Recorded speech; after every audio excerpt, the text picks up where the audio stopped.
aside from the Bigfoot and time travel patents that they were trying to mint here, this next one is actually my favorite. The company announced in the same media release heralding Whitaker's appointment to the board a patent application for an extra deep, quote, masculine toilet for the well-endowed, Hell yeah. specifying the size of the average male genitalia. The release said, this invention is designed for those of us who measure longer than that. Yo, dude, no shit. My dick's so long, I actually got it stuck in the septic tank. Who doesn't love just getting a UTI from your own diarrhea? Getting the witch's kiss of your dick dangling into the toilet bowl. Now, they do provide a link to this announcement, and I'm just going to read now from inventvillage.com. Announces the marketing launch of the masculine toilet. Fellas, aren't you tired of taking a damn shit on a feminine ass toilet?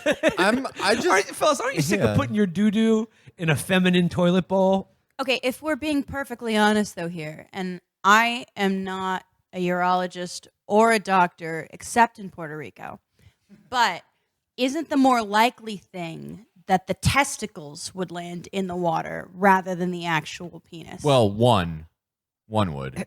But no, but he's talking about if you got some big old dick. I think he's talking if you got a real hog.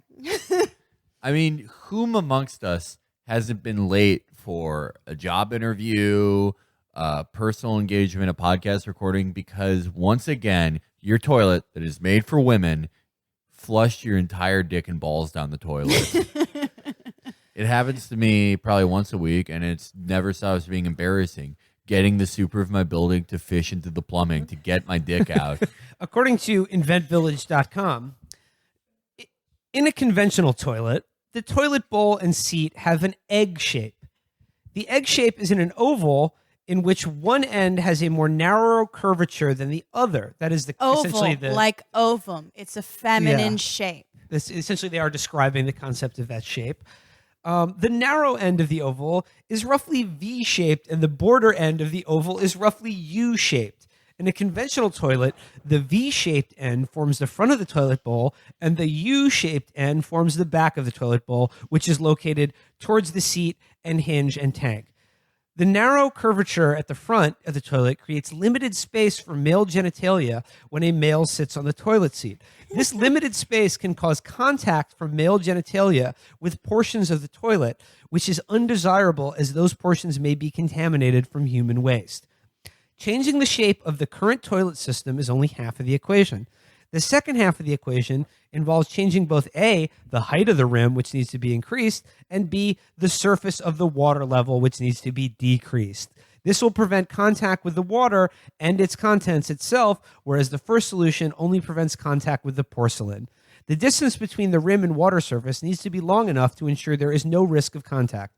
The average male genitalia is between 5 and 6 inches. However, this invention is designed for those of us who measure longer than that. I estimate that a 12-inch distance is adequate enough for the most well-endowed man. Dude, what's the problem? Just do what the rest of us guys do and throw it over your shoulder while you're sitting on the toilet. Like a tie. Yeah. So, yeah, that is one of the World Star patent from inventvillage.com. Right. The masculine toilet for those of us, who have a problem of just your dick is too big to take a shit.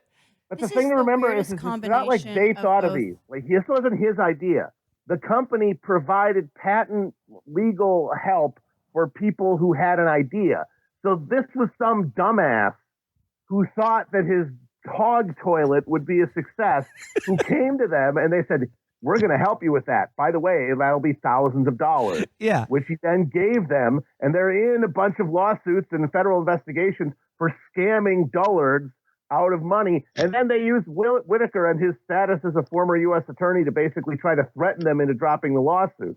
I mean, it's just pure scam artistry.